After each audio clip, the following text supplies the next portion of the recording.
Are you an angel? I heard your prayers, Sarah.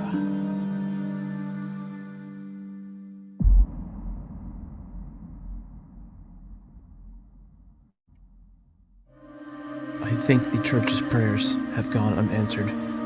God stopped listening to us a long time ago.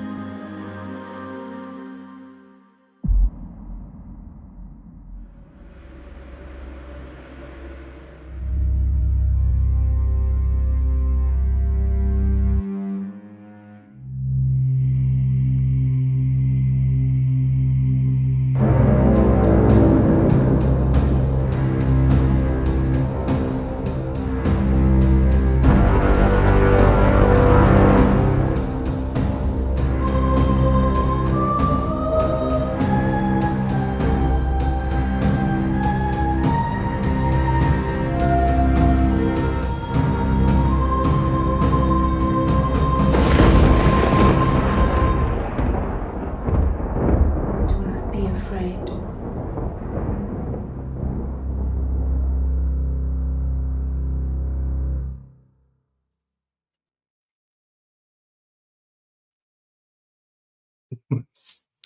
Hey, Oreium, man. Welcome.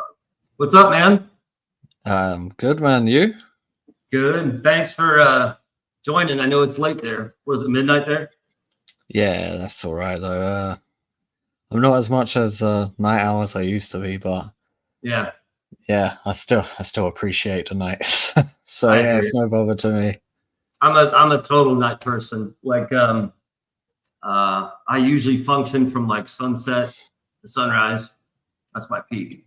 But lately my schedule's screwed up. So anyways, welcome to the new show. It's not really a show, it's more of like a hangout, you know what I mean? Just kind of talking.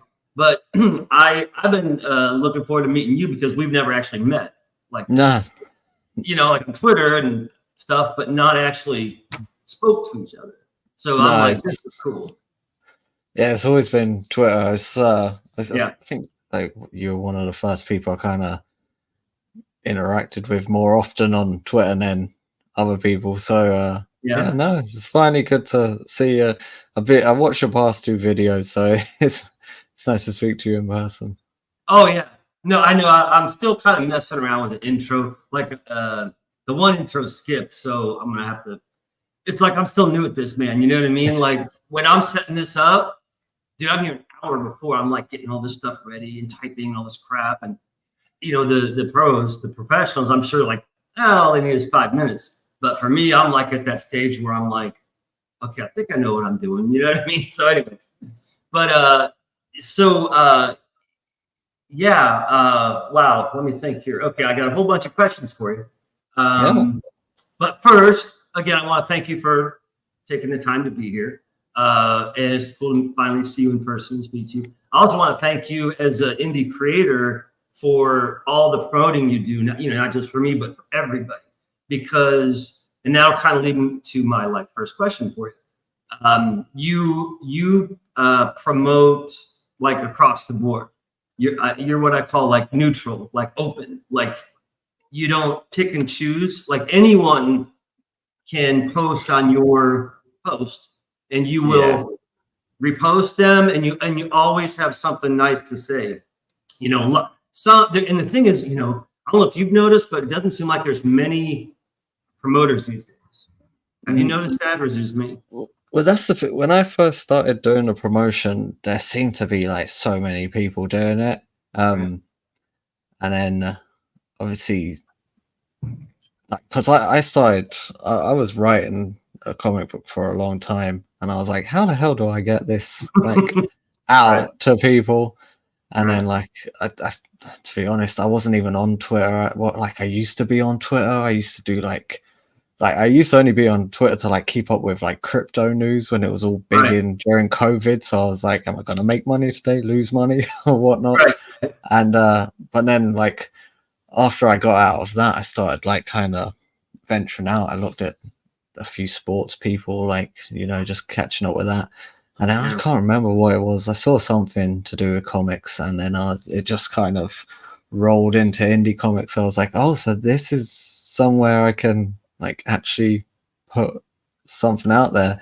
But then I saw like obviously Comics for Everyone, Topa 2 or Tompa 2, Oh, and I was like, it's like, okay, so yeah, we just share it here, but I had nothing to share at that point, like, so Right. I was like, well, I want to start sharing it with other people, and then all of a sudden, like, I started seeing there was this group of people, like there's, you know, Comicsgate, the people against Comicsgate, you had just indie comics. What are you talking about? I have no idea what you're talking about. So it was just, and then it was just getting to the point where I was like, I just want to read good stories. Like, so I started buying a few on Kickstarter, and that kind of snowballed. And before I knew it, I was like, oh, damn, I'm spending a lot of money here. I can't tell my wife, kind of thing. And then, but it just seemed like everyone was in these little camps. And I was like, obviously, I know Comics for Everyone. He does the same thing, like everyone. It doesn't matter who or what you've got. And I kind of was like, you know what, that seems to be the best way to go about it. So when I wasn't working as much, like I've got like a standard 9 to 5 Monday to Friday job now. Like before I was doing shifts, so it was like there'd be whole days where I could, once I've helped around the house and everything, took the kids to school, I was like back at home, like finished my writing. What do? I was like, you know what, I'm just gonna put a post up and being like, who's got, like, it's the first post I did was I want to buy some indie comics. Who's got any? Wow. And so many people rolled through, and I was like, right, I only had like £30 to spend, which even if I just get digital ones only, they're anywhere between £4 to £8, so I couldn't pick up many. So I was just like, all right, well, a lot of people have a lot of comics out there, and I just got to the point where I was like, I think everyone needed. It wasn't. I didn't think like, oh, everyone needs this. I just kind of was like, everyone deserves their fair shake. So I was like, whatever you got, send it here, and I'll happily share it. And at the time, I had under 1,000 people. I'm up to like 2,600 now. So it's like, it's nice to be able to share other people's work, and with the nice things, it's just, that's more of a personal thing, where it's like, when I used to tell people I want to create comics and I wanted to write stories and I wanted to make films and all this when I was younger, I got told you'd probably be better suited on a building site. so I was like, all right. And so, yeah, it's more just to kind of encourage other people just to go for it. And you never know what you're going to achieve. So take your shot, in a sense. Exactly. Well, that was my first question, is how did you start this? Because again, I know, I think, I'm not exactly sure how long I've been interacting with you. I'm thinking maybe 2 years, maybe? I think it's about 2 years now. Yeah, it's over a year for sure. Yeah, I started because like, how long have you been promoting on Twitter? I think that's the thing. I stumbled into it, so it was kind of like I never set down like a milestone. I probably should have a look at that, just to maybe like do a celebration promotional thing where it's like, hey, it's been X amount of years. But I know I was working a night shift at the time, from like 7 at night till 7 in the morning, and there wasn't a lot to do during that, so I could take the time just to put them all out. But I think it's about 2 years where I first started. And it's probably been about the last year I've been a lot more focused on the promotion kind of thing. And but that's it. It's just trying to help other people, essentially. It's well, I mean, again, because the first person, I guess I was maybe like opposite than you. I had a product. I had a finished book, and like a few years back. And I was at that stage like you, like, now what? You know what I mean? Now what the hell do I do with it? You know what I mean? It's like, okay, so some family and friends, they're like, okay, cool. Strangers, how does this work? Yeah. And I didn't really get I didn't really get Twitter until like 2016, 2017, around there. And even then, I wasn't into. It was like news. I was just news, like normal shit, you know. Yeah. Day shifter stuff, because there's, you know, I'm a night shifter and there's day shifters, so I say day shifters, which is normal. But it was I don't know, man, like 3-ish years ago when I started to see all this independent comic stuff, you know, and for, you've seen a few, and then once you start following and look into it, there's more and more and more, and pretty soon you're like, everybody's doing this, man. How many people are doing this? And I was still clueless to the politics, you know. I'm just like, look, everyone's having a great time, you know. And so I had this, you know, book and pictures and all that, and saw a posting here. But Tampa was the first. What is it? Comics for Everyone, right? Yeah. Yeah. He was the first I started posting to, because again, he was just neutral, just, you know, whatever you got, throw it on. And so I did, and there was every category you can imagine was on there, and I was like, oh, cool. Then you came along, and again, I don't remember exactly the time, but started doing the same with you. So you and Tampa were that way. You just, like I say, like an open arena, you know. And then after that is when Kyle started doing this, came across him. And so there's you three that I go to, and that's it. I mean, I don't deal with anyone else except you three. And for me, being in the US, ironically, Scotland, Tampa's Finland, and Kyle's Nottingham. London. Right. Where the hell are my US promoters? I haven't clicked with any, man. And so I'm seriously considering leaving the country and moving somewhere else, because I'm like, maybe I just click better with people like international. But that's the thing, even because obviously I used to see a lot of promoters.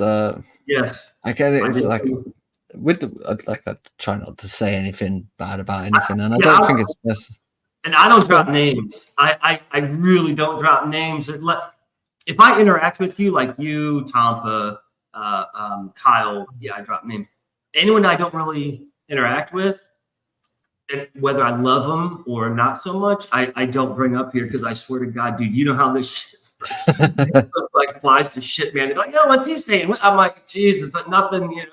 So yeah, I hear you. There are other big names, big successful people who at like, man, 2-3 years ago were promoting. Yeah. Like it was like open, like, hey, if you got a whatever, come on my show or whatever. And it just seems like the last year, especially, just no, it's tribal. Everyone's in their little fucking groups, you know? And I'm like, oh, man, you're killing me, you know? That's the thing. Or am I just going, am I seeing things differently, or do you see the same thing? It was really bad. Like maybe about 6 months ago. Yeah, right. There was like that. Yeah, I don't know. That's the thing. Like I follow pretty much a lot of people from both sides of it, and it's you follow like everybody, and it doesn't really like.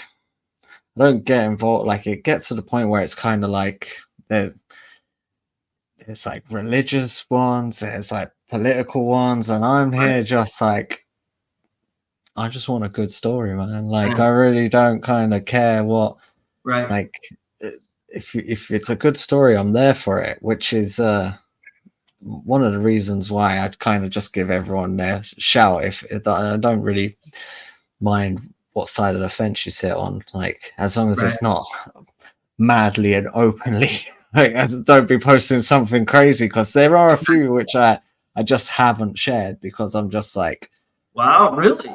It's not that I don't. It's like it's not a line, but at the same time, I'm not, like thinking like, no, like it's not something that I would like.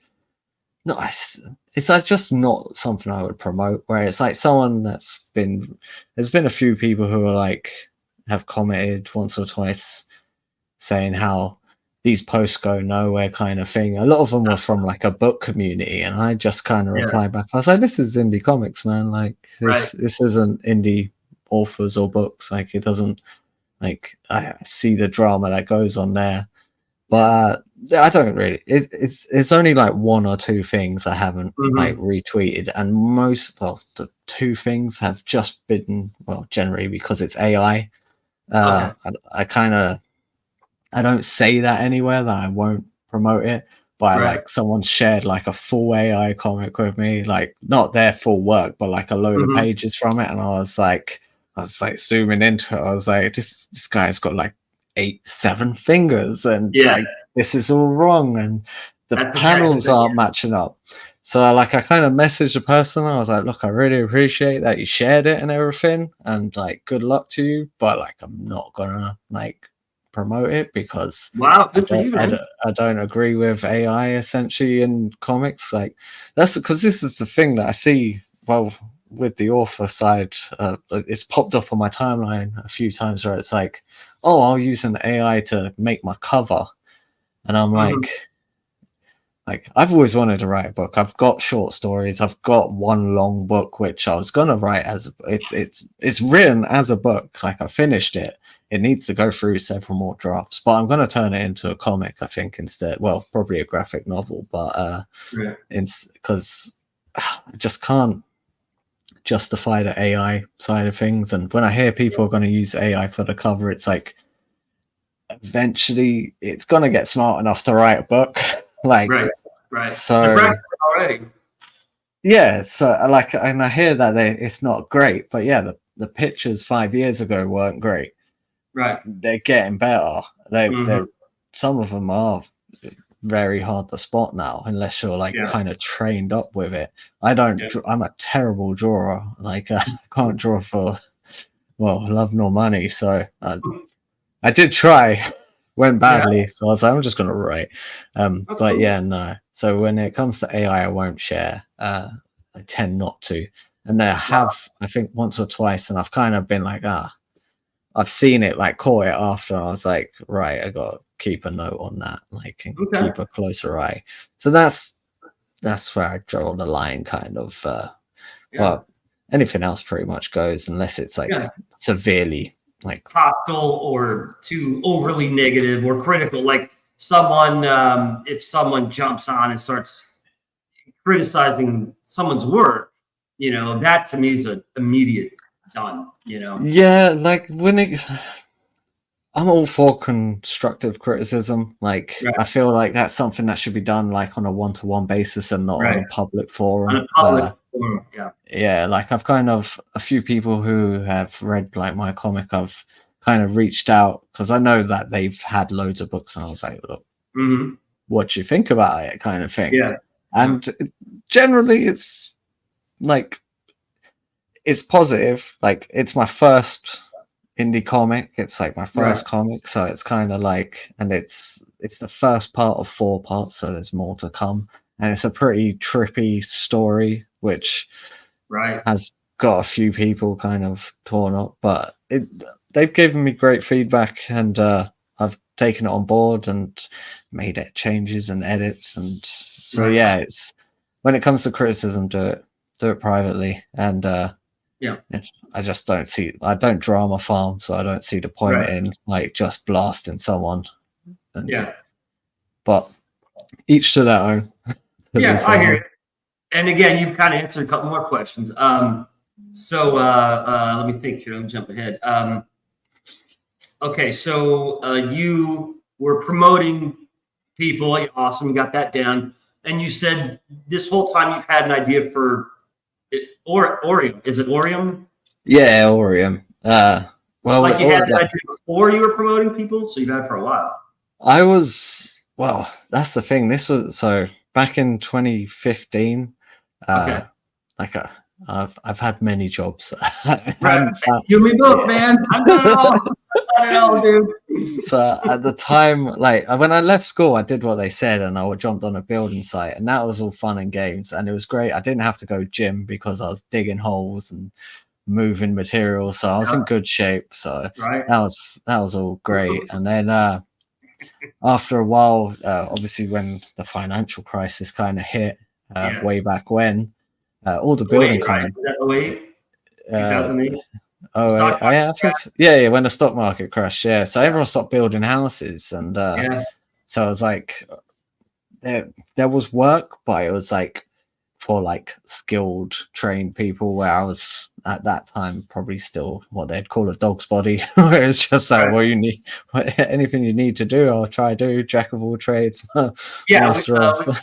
Jack of all trades, odd job man, whatever you want to call it. Yeah, pretty much. And so we got this thing over here which is called a job center. So it's where you can kind of get support from the government, which I've never wanted to do, but I kind of had to do it because I needed to like keep the roof over my head. Ended up anyway doing that for like 2 weeks before I got a chance to jump into like some more customer centered focused jobs. And anyway, fast forward to 2015, I find myself working in the Science Museum because I don't sound Scottish. If you had picked that up, like I was born and raised in London. Like a little, it's like more London than Scottish.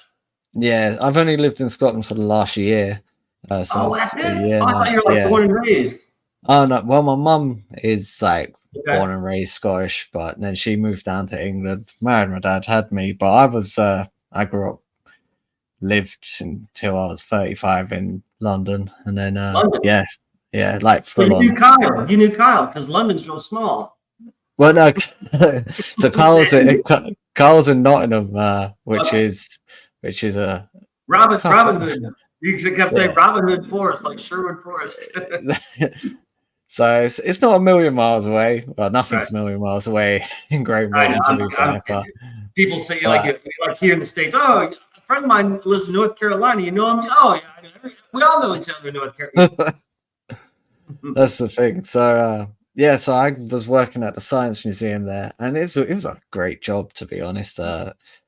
Most of the day I sat at a computer and did nothing, just whenever tourists would come up. The only time it was busy was during like half term, summer holiday, spring break kind of thing for the kids. Then obviously the museum's packed because all the parents are there being like, I need to entertain these kids for 6 weeks. Oh, wow. So obviously that's when it was busy, but the rest of the year it wasn't. And I started reading comics when I was there, like I had gotten back into it a few years beforehand, but I was reading them more there because I had the time to. Started my youngest, he wouldn't get to sleep, and the only thing that would send him to sleep was Elvis music. So I ended up writing a musical with like Elvis songs in it. Like I don't write music. I know nothing about music. I just built a story around some of his B-track albums because B-tracks. Because I was thinking like, if I ever need to do this, I would never have the money for his big hits. So like I need to fit it in around like the ones that aren't so popular kind of thing. Right. And then from there, I kind of was looking at something called Future Shocks, which is like 4-page comics that get printed out.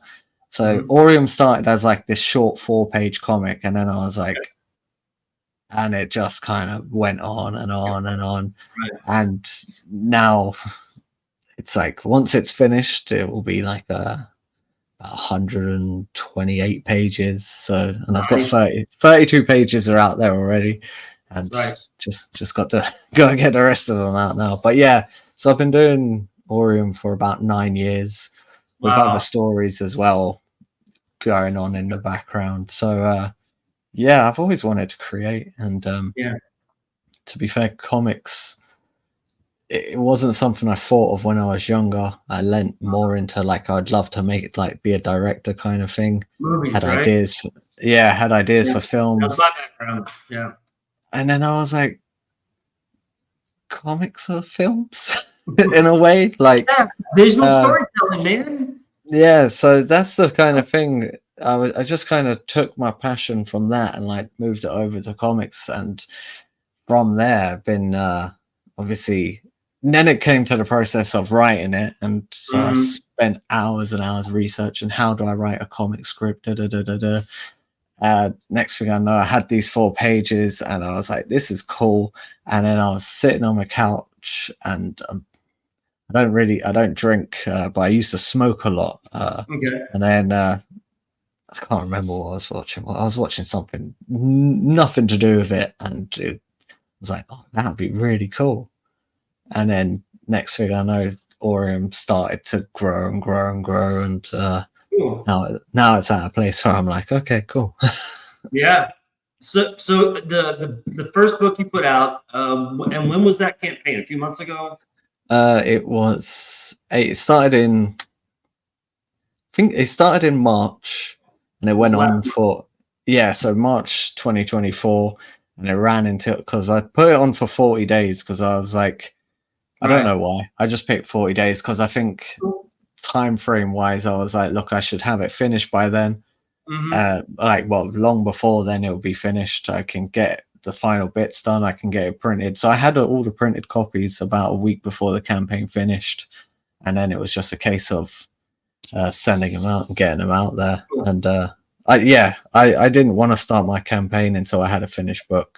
That was one of the things I'd kind of picked up on Twitter, which was the amount of people who had been let down. Like that's a whole war in itself, man. That's a whole other war, dude. I don't even want to go there.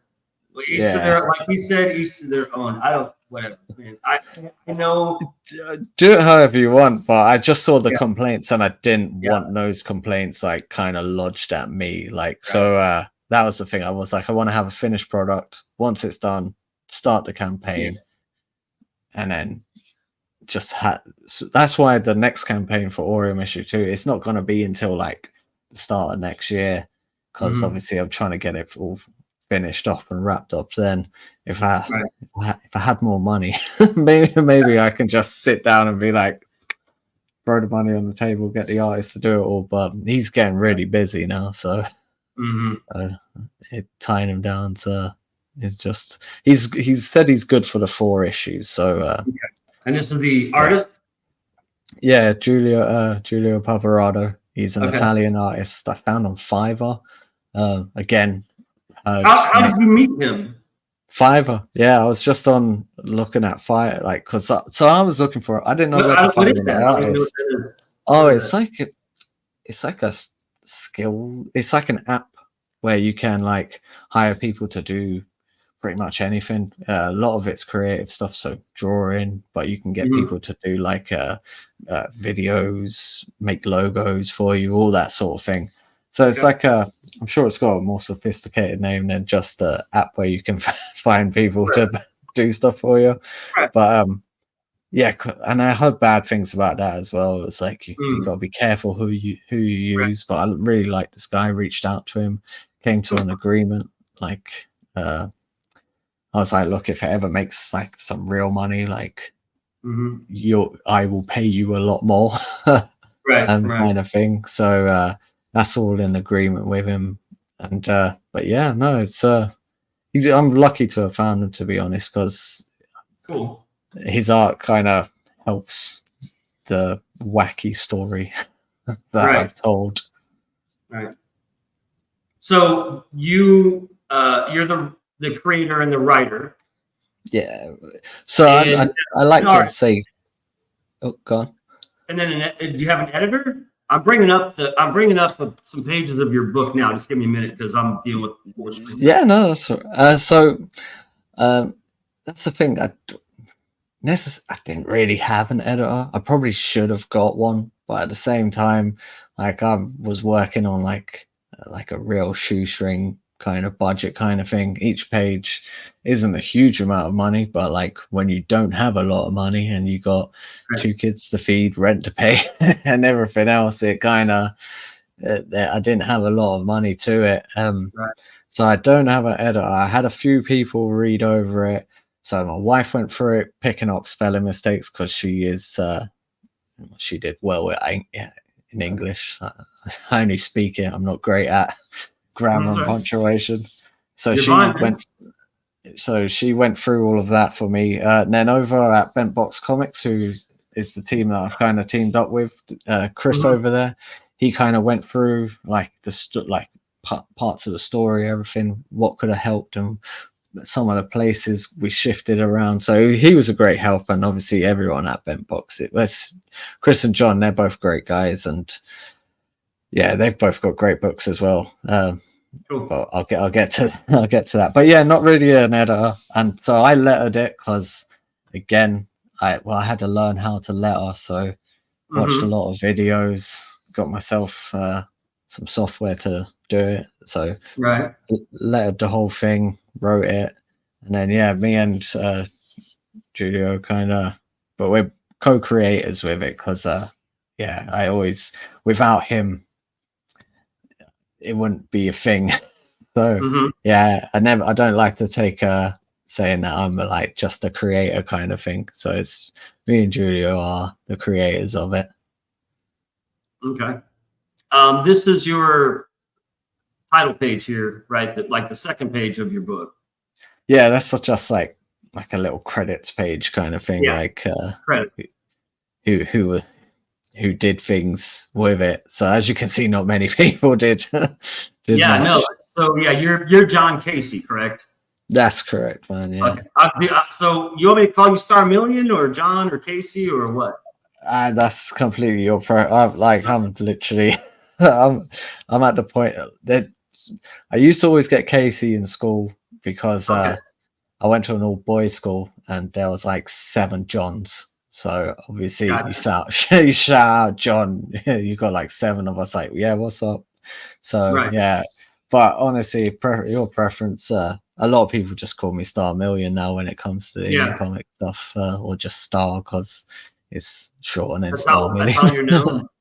Yeah, I kept telling last week. I don't know if you saw the show last week, but I kept telling Kyle, because he would keep referring to me as Aecentric, like in DMs, like private talk, and I was like, that's not really my name. It's like, you can call me by my name. I said, you want to call me Aecentric, you can, but it just seems weird to have someone in person calling me that because it's like a code online. You know what I mean? Yeah, but that's how people know me, But that's the thing. Yeah, I've had a few like what other YouTube things that I've done. It's like they kind of just address me as like Starmillion kind of thing. It's not something I necessarily planned. That used to be like my old PlayStation name, which I just kind of took from there and put it on there, and it kind of just stuck. So I rolled with it, to be honest. But yeah, anyone who after a while has kind of spoken to me, I'm happy.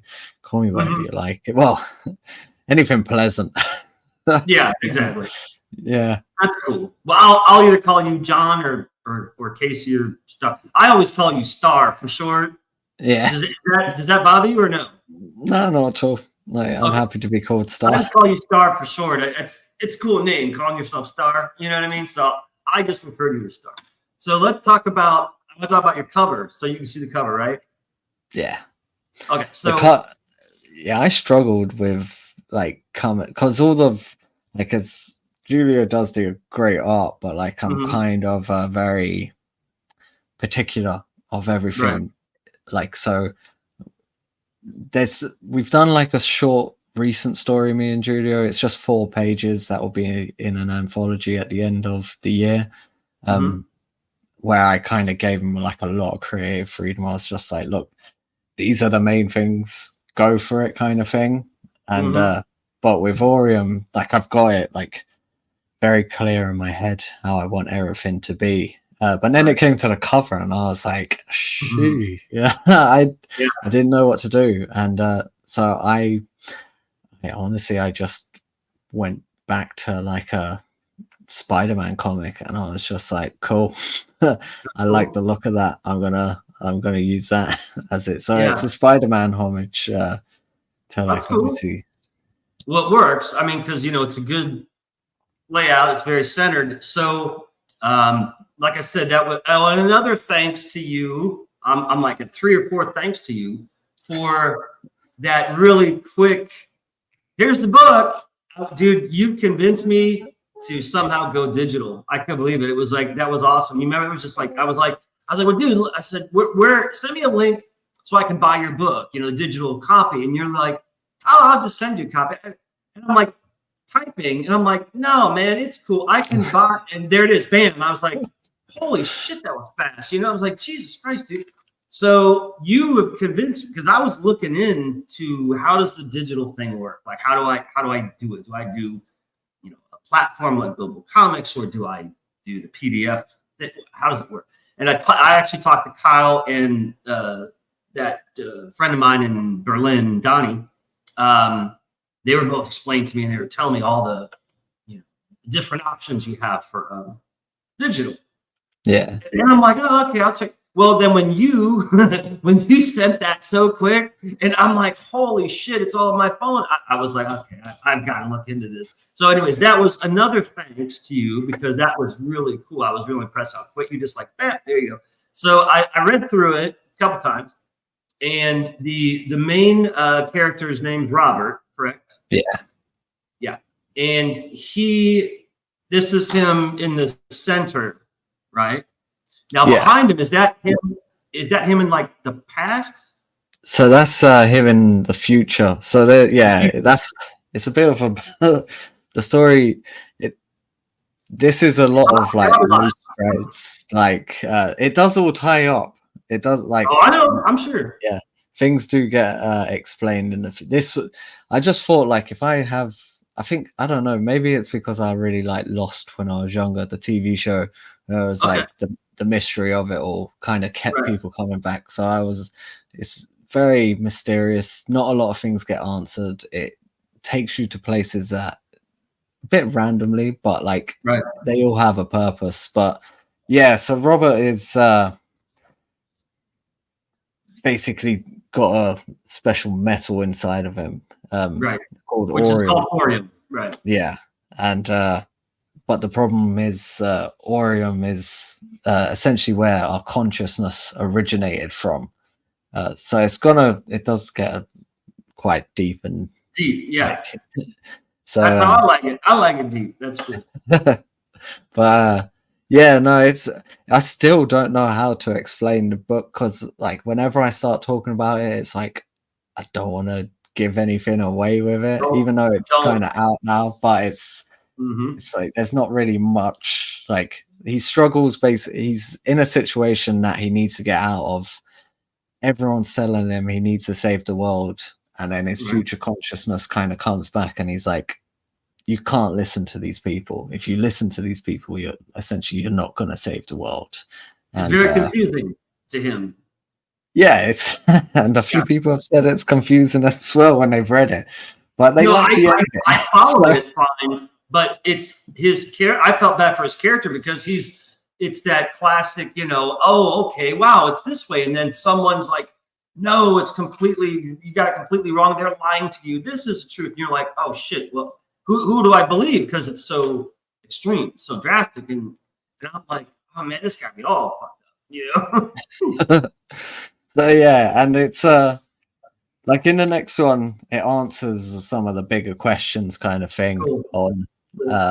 But yeah, this one was very. I just wanted to I didn't want to purposely confuse people, but I did want to like make it mysterious enough to hopefully make people come back and be like, I want to know what happens next. That's why, because the ending, I changed the ending quite late into it. It was going to end in a different way, and then I actually, we were on the last 4 pages of it, and I was like, you know what, like, I'm changing it. Yeah, and I kind of did. And to be fair, like I think I made the right choice. That's the feedback I've gotten most from people who have just been like, the ending is like really good, and what I want to see what happens next because of the ending. Yeah, it's I was surprised. I was let me just give you my take on it. First of all, I would categorize your book as a I would like a dark mystery suspense drama. I mean, I know it's kind of sci-fi, but it seems like it has obviously a lot of mystery drama suspense. Oh yeah, like I kind of just threw it under like thriller. I kind of thought like it just kind of covers a lot of bases. But no, Yeah. it is. The more I've heard back, it is definitely mystery, and the sci-fi steps up. But from this issue, it's not much there. But it starts off like it's modern day, right? Yeah. Well, and, more or less. And I know it seems like there's different shifts in time, correct? One or two, like you jump into the future and you jump into his past for a bit. I didn't know how clear that was. It was it's I got it. It was cool. Yeah. Oh, nice. And then I'm trying to think. It's definitely dark, which was cool because I like that. Got bloody. I was surprised. I was like, whoa, because you come across as a really nice, like almost shy, polite guy, like G-rated. I would consider you a G-rated guy. You know what I mean? I'm like heavy R, light X-rated kind of guy, and you're like this real nice guy. And so I'm like, whoa, what's this shit, man? Cool. And I was like, that's my kind of stuff. You know what I'm talking about. I don't want to spoil shit or ruin shit. But there's some bloody stuff going on. And then the ending, especially, I was like, whoa, this is messed up. And so I was really surprised. I'm like, you did this? You know what I mean? So it's cool because it's like, yeah, man, don't judge a book by its cover. It's like you have a dark side to you too, like me and like everybody. And it's cool to see in the book, and the black and white thing helps. I love black and white, like photography. I love black and white photography and all that stuff. I also love color, and so my stuff is really color, but I do want to do a black and white sometime. You know what I mean? Yeah. And I think your black and white helps with the drama, the whole drama, suspense, mystery. If it's in black and white, it adds to the atmosphere. So that was cool too. Yeah, like that. I want to take a moment and say that wasn't an artistic choice. It was a budget restraint. But well, there's the reality, the practical. Yes, it's cheaper and it's less time consuming because, like for me, I do everything I do it all, the whole goddamn thing I do. And that's another reason why I was like, wow, if I do black and white, that's going to save me a ton of time because color is very time consuming when you're coloring, definitely. And so I'm really going, okay, I got to do black and white because it would be not necessarily easier because it's still shading and 3D and lighting and all that. But when you are dealing with black, whites, and shades of gray, or even just black and white, a lot less time consuming. And you're right, it's cheaper. I mean, it doesn't cost as much to print or whatever. Yeah, the printing, I was actually surprised. It's like I got like 75 issues of it printed the first time out, and it cost me like £120, which I think that's about $170. So it wasn't too bad. It was like just under like under £2, so under like so it wasn't too much at all to get it done. Yeah.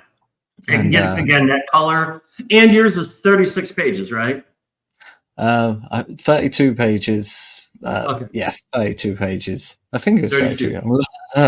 Yeah, no, it's definitely 32. The covers included make it 36, like front, inside. So that's once the covers are in, it's 36. But yeah, it wasn't too bad at all. And so yeah, where it's like 120 pages black and white, okay, well now it's going to be a little more expensive. You know what I mean? But if you stick to like the 30, 32, 36 black and white, then that's really affordable for you, and that's really cool.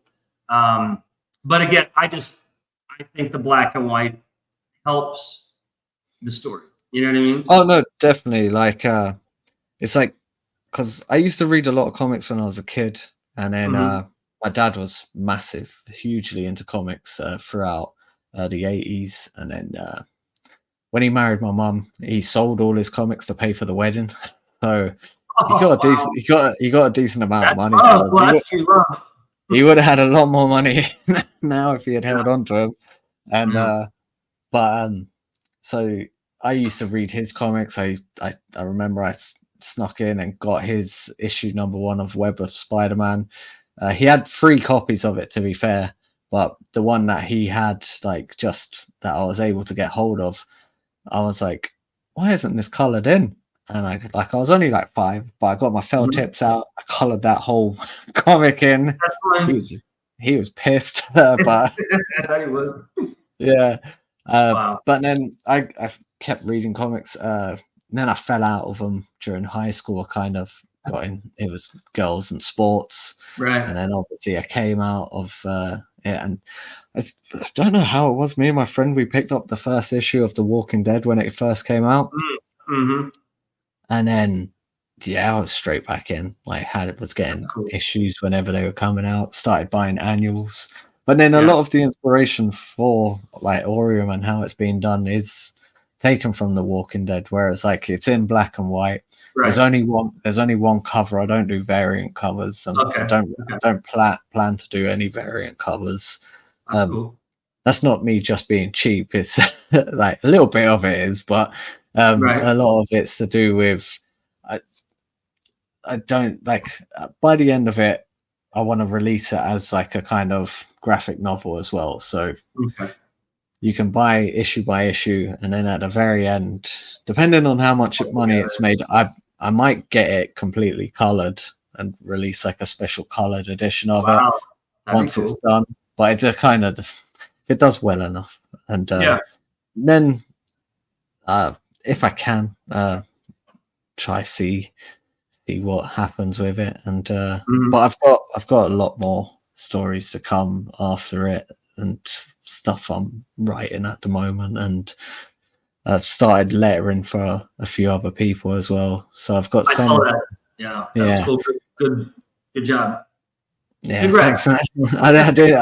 I didn't think anything would come of it, like, but no, a few people were like, "Hey, can you letter my comic?" I was like, "Yeah, it costs this," and they're like, "Cool." I'm like, "Great." Cool. It's fairly. I feel like I'm a decent price for someone that's only ever let their own comic, and but yeah, that's cool. So Oreium, you said it's 4. There's 4 books. This is a first, so you got 3 more coming. Yeah, 3 more coming, and that wraps it up 4 total. So the thing with Oreium, so I think a lot of people when they get that story, they turn it into an epic. And I'm not going to lie, I had Oreium on one of those many night shifts that I done. I sat down and I plotted out about 40 comics for Oreium. And I was like, cool. And I did all of that. And then I was just like, I would never be able to. I like totaled up the price of how much it would be, and it was something like 30 grand. And I was like, my wife would never justify. I cannot a deposit for it. I can't spend a deposit on a house on creating a comic book. So I kind of chopped it down, and the next story will involve Oreium, but just in a different time. So obviously, the whole point with what Oreium is like I was saying earlier, that it kind of is where our consciousness came from. So I was like, with that aspect, like I could put a story at any point in time.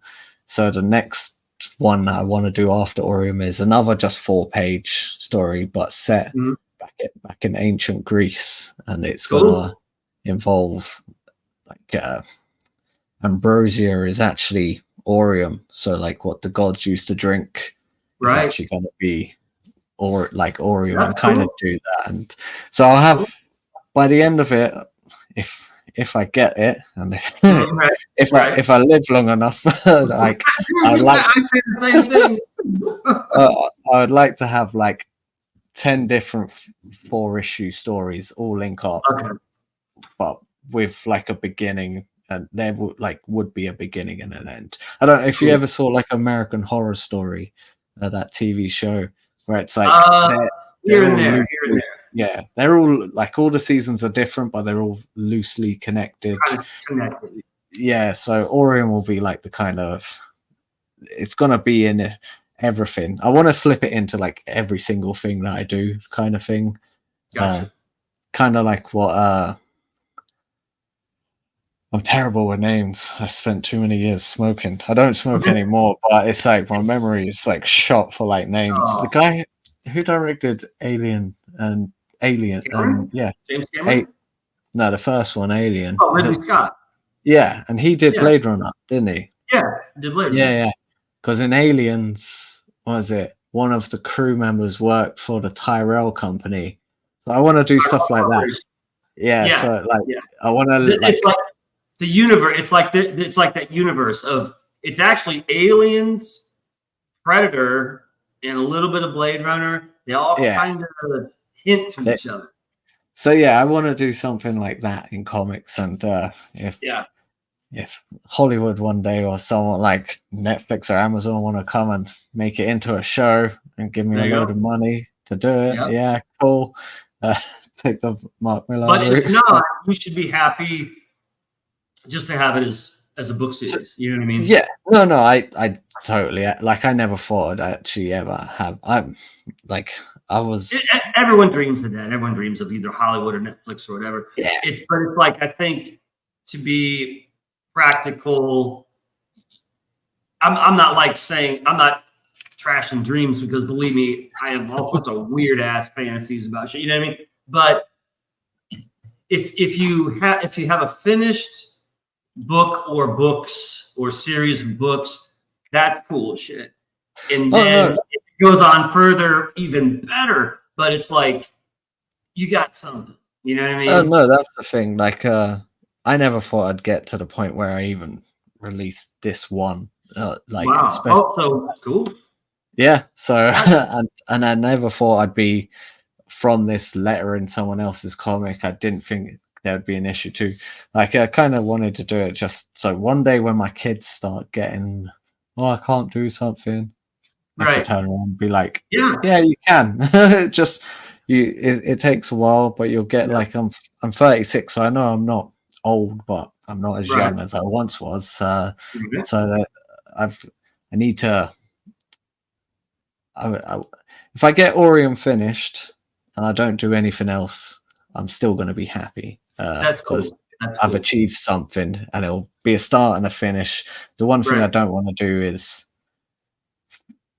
quit halfway, essentially. So as long as I finish it. Exactly. I'm not Game of Thrones in it kind of thing where I hear you. So is it all right? I have if it's not, just let me know, it's no problem. But I want to kind of show the first 2 pages of the story, the opening. You can show the first 4 pages. Like, that's something I did. I only have the first 2. I had the cover, the credits, and the first 2. Yeah, go for it, man. Your book's on my phone, but this is on my desktop. Transfer and all this shit. So I didn't want to show too much because, I need to read. I don't want to spoil anything. But I thought the way it opens was really cool. So let me get there. And where is that? Hold on. And just kind of have you go through it. So, okay, I think this is the first page.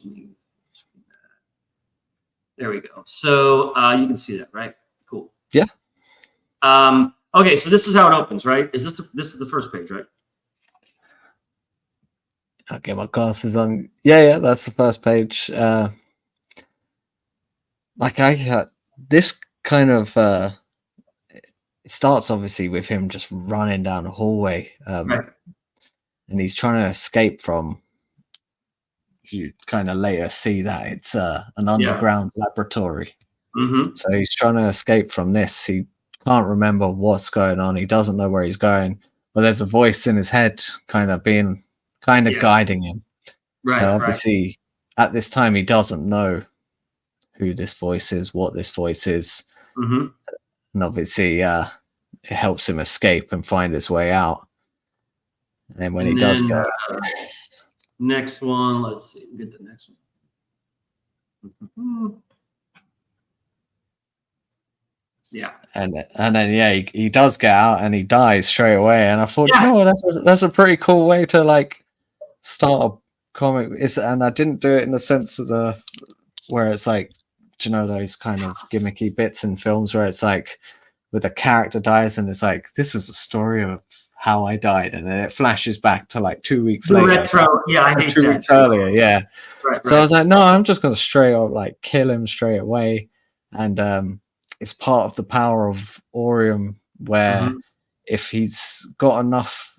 So obviously, it like the science of it all kind of comes in the next issue, but I don't mind breaking it down, kind of thing. Like the particles of Oreium in his blood, he has no iron in his blood. All the metal in his blood. So even the calcium, because obviously calcium's a metal. Everything is made out of Oreium in Robert.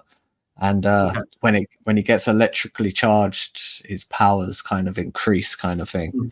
And one of the main powers is it kind of can reset. So he'll get shot, or for instance, here he dies. But because he died, he'll go back to just before he got the electricity put through his body, kind of thing. And depending on how much charge he's had, he'll either remember what happened or won't remember. And something like that happens later in the story, but like on a much grander scale. When he gets to see the future. But yeah, I just thought, let's kill him. It's a cool start. It's a cool first 2 pages. You know, I didn't see the second page coming. I'm like, okay, well, he's escaping this place, and then all of a sudden, boom, boom, boom. And I was like, wow, okay. But you know, it obviously, it goes from here. That would be a short indie comic.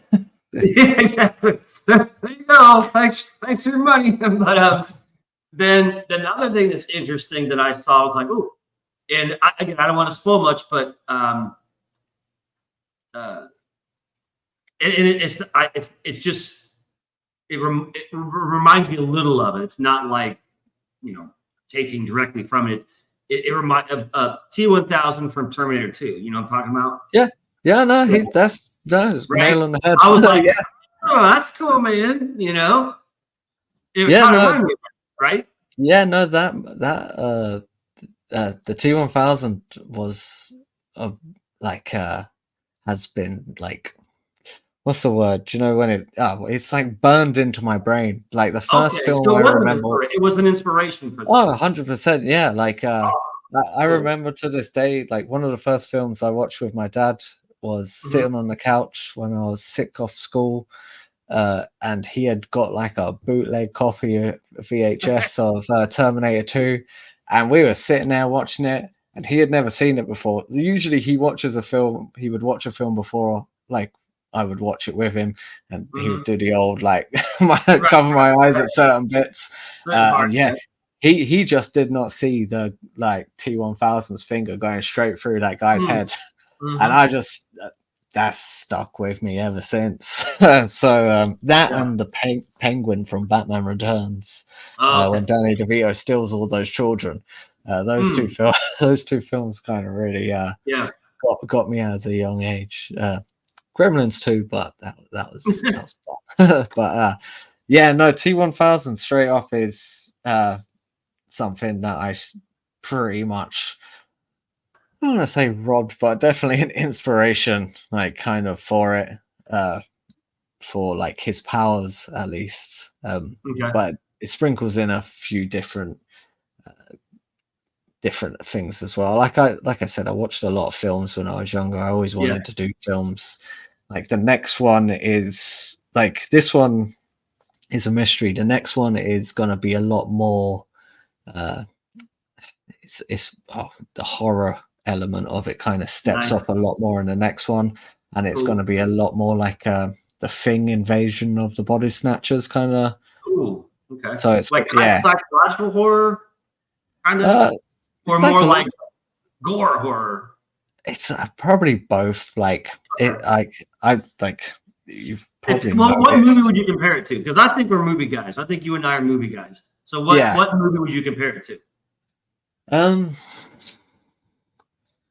See, I was thinking about it the other day. Like, what I would say it's probably it is like aspects of 30 Days of Night, probably. Oh wow! Like, so it's aspect like that kind of thing. Obviously, they're not vampires, but right. But obviously, the feel like the feeling is kind of like that, right? Yeah, like I've put up a few panels from the first couple of pages from issue 2 on Twitter, and obviously the character at the end of this, like without saying anything, when they go off somewhere and they enter into like a little town. This is my only problem, is like it's set in America. Like obviously there's no deserts here, there's a desert there, like right. Yeah, so it's set in America, but it's not set in America, so I'm not trying to nail it down to anything because specific, nowhere specific. Yeah, so it can just be a story told anywhere. Yeah, has a desert and an underground lab, but that person goes into a town and pretty much like runs riot through the town. Like just it's gonna be converting so many people, and that's gonna get like, part of me is like, am I going a bit too far with the gore? Like, but it's gonna get really. Do whatever. I mean, this day and age, because my stuff is more severe than what I've seen in yours, like by a long shot. And I have people, women, tell me, I've seen worse. I'm like, where? Game of Thrones, blah blah blah. This book, and actually, there's a messed up. I have one issue here called Crossed. Have you ever heard of Crossed comic? Off the top of my head, no, but it wasn't hugely popular. Dude, is messed up. And there's some like big name guys that did it, and it ran for like 5 years. Dude, there's stuff in Crossed I wouldn't draw. I'm like, the fuck is it? So right when you think, this is going to be bad, and people may have it. No, man, there's worse. There's a lot of worse stuff, and it's like mainstream. You know what I mean? So I was told by many people, relax. It's there's scenes in my first book that are bad, but they're like, there's worse out there. Believe me. So I'm like, okay, cool. So I'm trying to ease up, relax a little bit with it because I'm still uptight. I'm like, I don't want to offend anybody. I don't want someone calling me a Satanist or something like that. You know what I mean? But who gives a shit, even if they do? So there's nothing wrong with upping the gore, man. The gore's gonna go right up, and there's gonna be a lot of like, the next one's very invade, like the Thing, Invaders of the Body Snatchers, and then the next one is it's all stepping up to they're gonna be like obviously a final conflict, but right. That's the and then thing. The one Richard in the chat, he asked, he said, where did you get Oreium, like the name? Like, where did you get the name Oreium from? Oh, so I was, again, at the Science Museum. I was I was just like a person who worked there selling tickets for stuff. But there was some actual scientists there, and who I worked with. And this one woman, she was I got bored. She started telling me that if two metals in space that had never been on Earth, so they're not oxidized. I think that's the term, oxidized. Well, basically, if they clash together, right, and if they sheared into like flat edges from the impact, that they would fuse together. Okay. And I was like, right, that's cool. and then I kind of went, just started snowballing from there, and then I thought about iron ore, and I was like, well, I can't use iron, so I just took the ore, and then just went Eum. Because a lot of metals have that ending, right? Yeah, like aluminium, plutonium.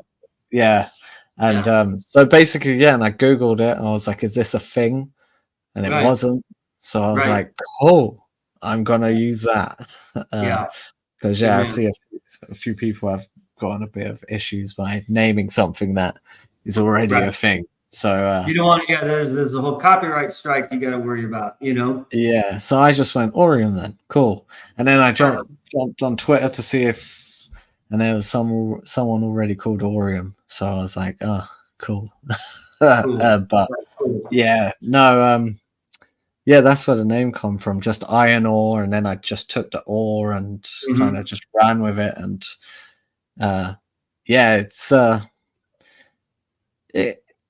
it's gonna be fun. So you're working on the second one now, or are you waiting a bit to work on it? No, we're 6 pages in. Okay, cool. We're banging it out. Cool. This one's going to be 32 pages as well. 32 or 36.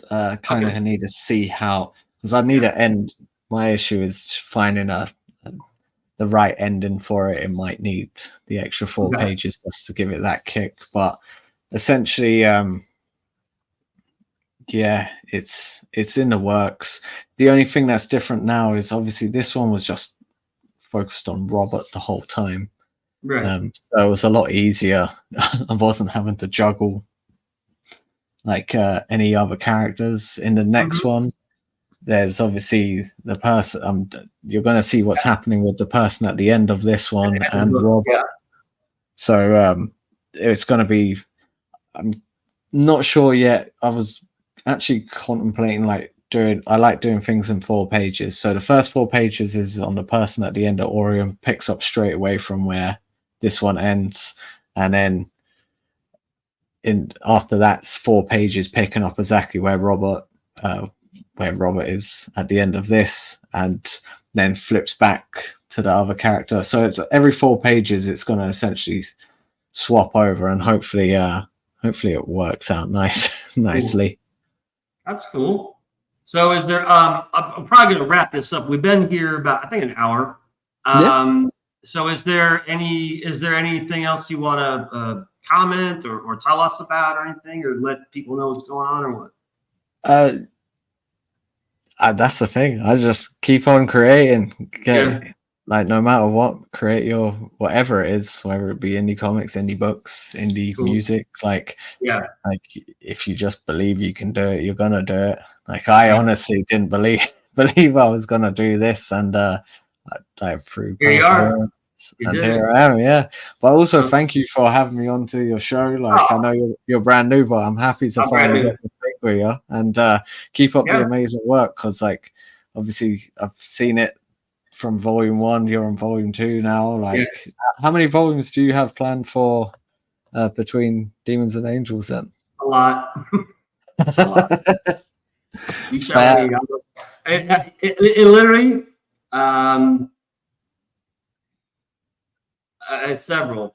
I'm just going to keep doing them as long as I can, as long as I can afford to, and as long as I can physically, literally, it's like, as long as I can physically do it and I can afford to do it, I'm just going to keep doing it. Because like you, this story goes back, for me, it goes back 11 years. I started writing this 11 years ago.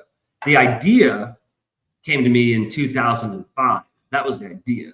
And then it took a while before I started working. So this is a long fucking thing. You know what I mean? So I'm just going to keep doing it regardless of, who likes it or whatever. It's just, I don't really have I don't have much of a following. It's like I'm new at all this. I'm like, I don't have a ton of followers on Twitter. I don't have, shit much at all on YouTube. And my campaigns are really small, small numbers. But I don't care. I'm just going to keep doing it, and hope it grows. And that's all you can do is just hope it keeps going. So, have you only been using FundMyComic, or have you ventured into any other ones? Or the first one, volume 1, it was just August was my first campaign, so I haven't even been doing this whole thing for a year. So again, I still consider myself kind of new. I'm still kind of figuring shit out. But FundMyComic was the first one, and this one, it's FundMyComic as well. If I'm able to do the next one, I think I'm going to try Indiegogo, because it is a bigger platform, and everyone says you will get more views and probably more backers. They said FundMyComic is small. It's new, isn't it? So it's new growing, and it's small. They compare it to a mom and pop store versus Walmart.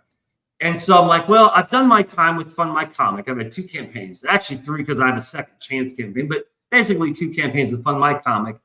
And it's done okay, but it's just okay. It's done okay.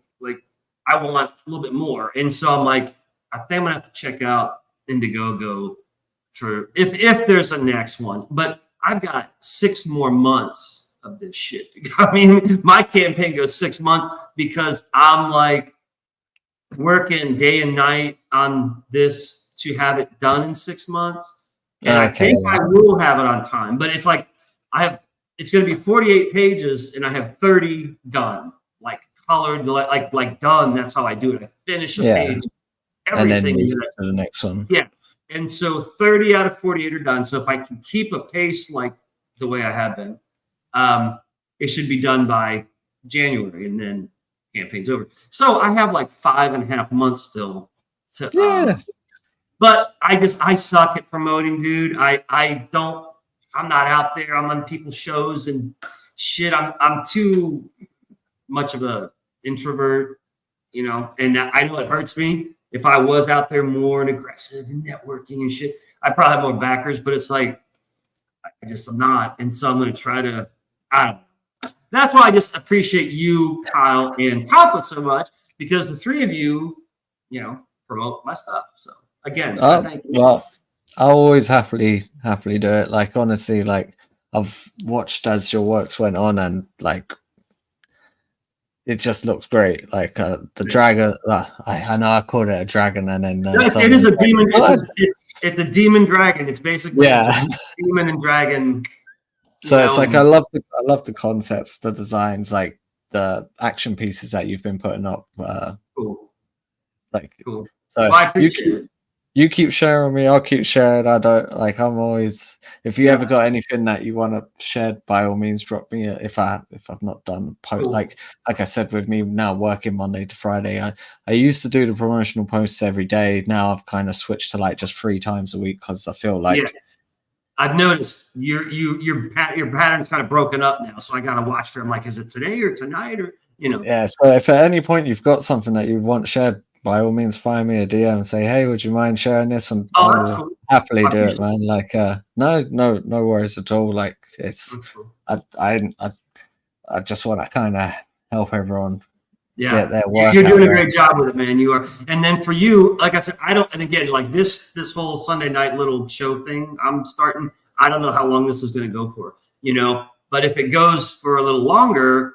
If you want to come back on, like if you have any updates on the next Oreium book or whatever, just DM me, let me know, and be like, hey man, if you know you're bored, I'll come on. I'll be like, come on, we'll fucking hang out and talk like we did last time, because it's just cool. I'm just glad we can finally meet and talk like 2 normal guys. You know what I mean? Oh no, definitely, that's the thing, and I always prefer being able to like you said, like. Well, I'm not like Carl. Carl has a way with words. He's poetic. He's very poetic, dramatic. Yeah, where like I probably need like I said, I don't drink, but like I'll take a shot of whiskey or 2, and then I'll be able to chat your ear off about everything.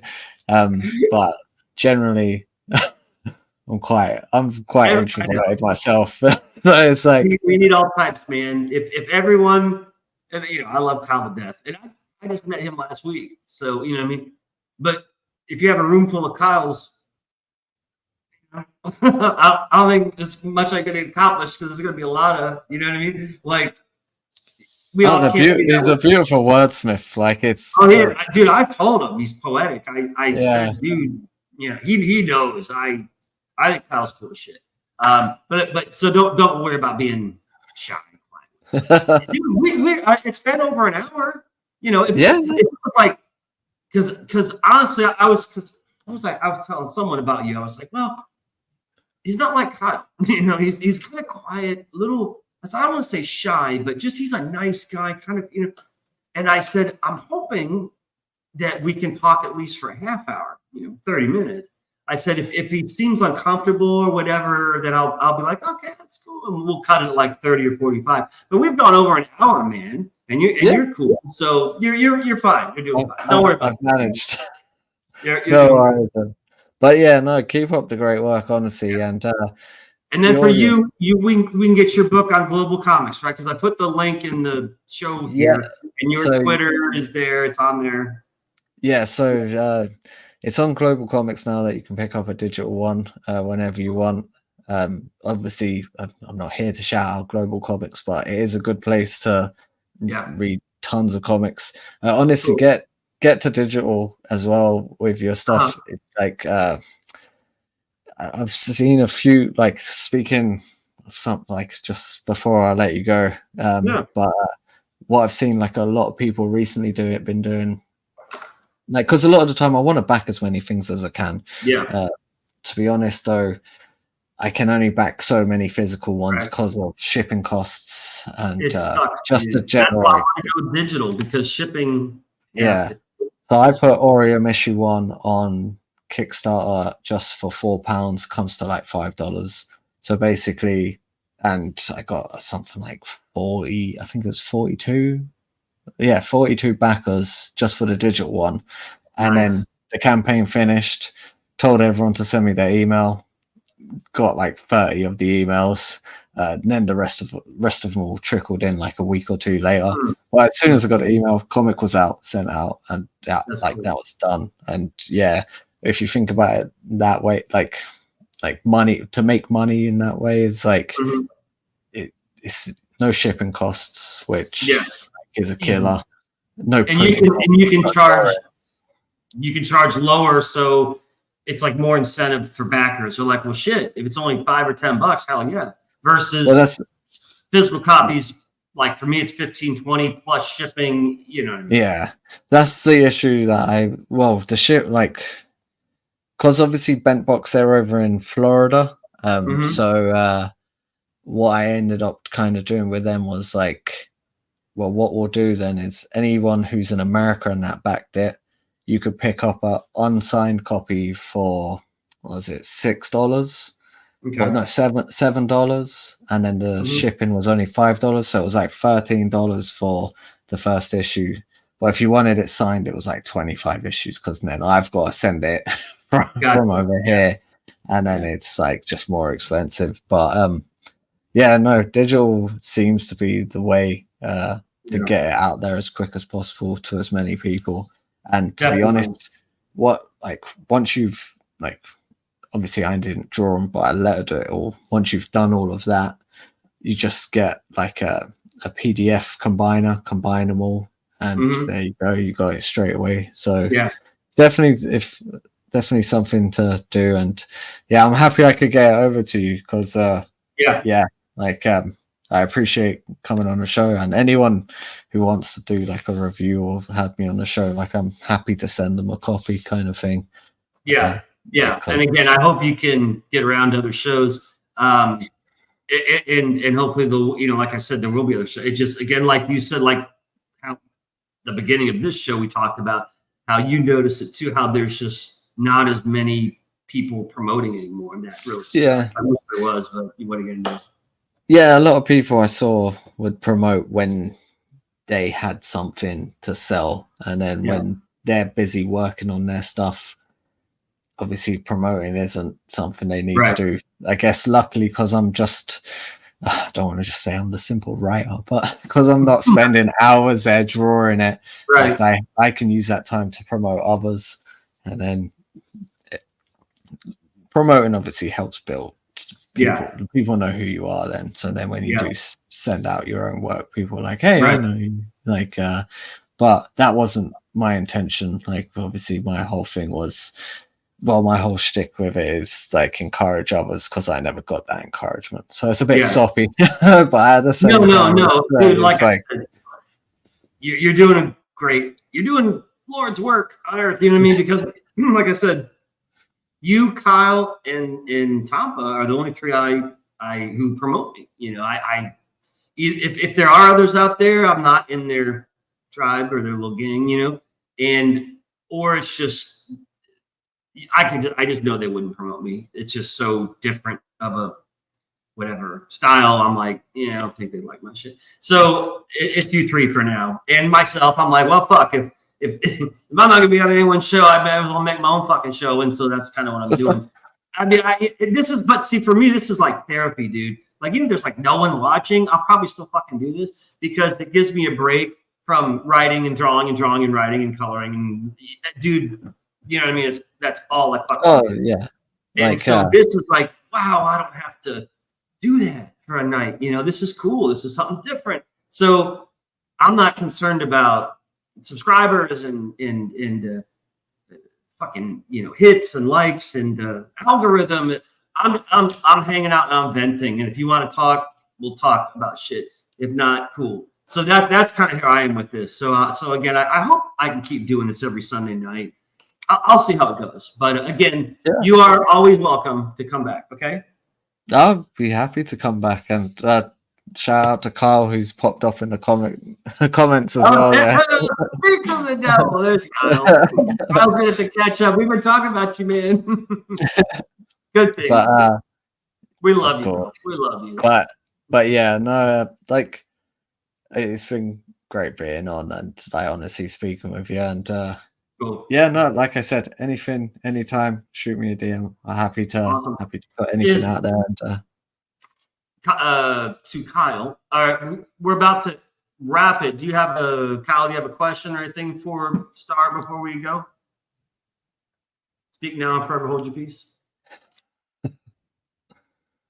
Good evening, gentlemen. How are two dark fantasy cosmologists? Yeah, that's true. Yeah, we'll wait a minute if he see if he has a question for you. Is that cool? Do you have a few minutes? Yeah, no, that's no worries. Like that's all right, he's got a question. Oh, for us both. Oh. Yeah, no, I've been using my late nights. I've been reading a lot of manga at the moment. And I used to watch a lot of it when I was younger, but that one's for you there. Okay, well, it'll be issue 3 of Between Demons and Angels.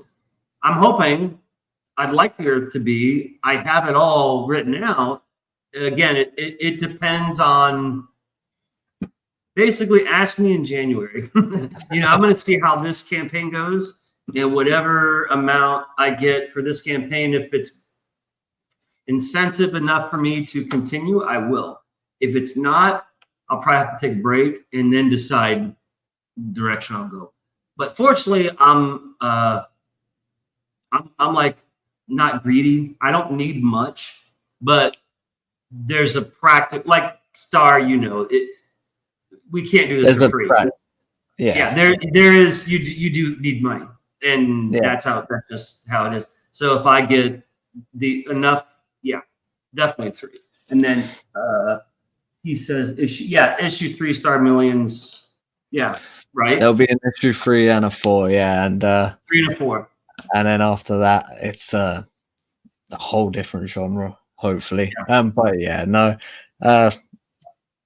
I was going to ask, so Oreium definitely will be 4 issues regardless. Like, I have already told my wife to prepare that. Look, it's this amount of money will be spent on it.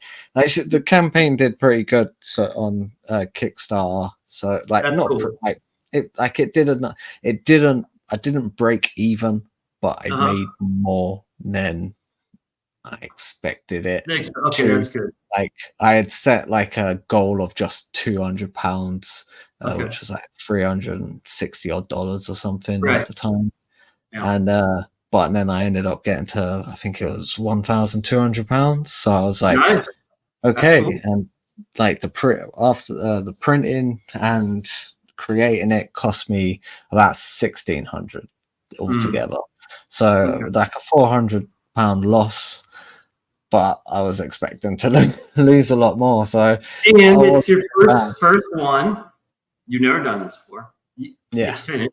It's a book that's finished, and not only is it a hard copy book, it's a digital book. So you got 2 platforms, and it's enough to prove you delivered. Right? You didn't. It's not a scam. Open a book and there's 30 blank pages. Ha ha! Fooled you, sucker. You know what I mean? Create your own comic. Yeah, you know what I mean? So basically, it's done. It's successful. You didn't make as much money as maybe other people, but fucking who cares, dude? You have a finished book, and you're going to go on your next one. That's all that matters. And you got me and Kyle to help push you. Okay. Well, yeah, it did a lot better than I thought it would, to be honest. That's cool. And like that's my whole mindset with it. What you've said is essentially it was my first.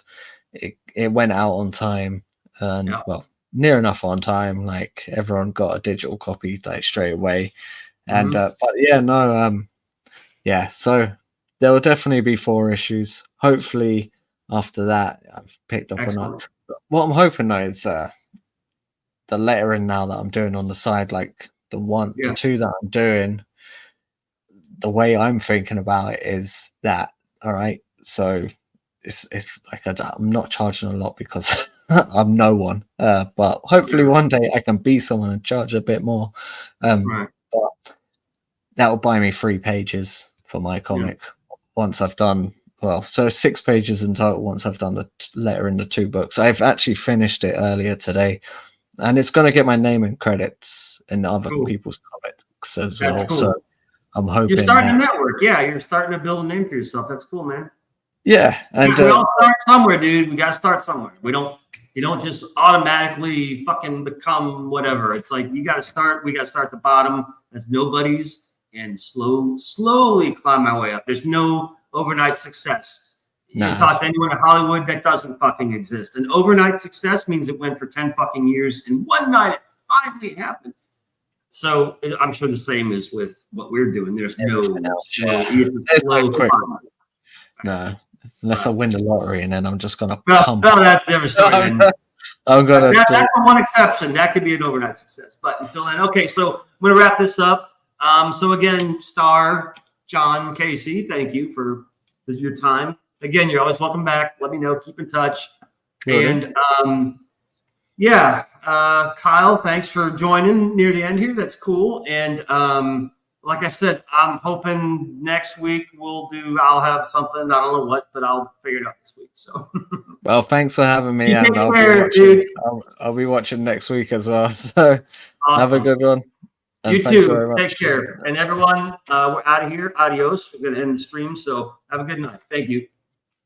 See you later.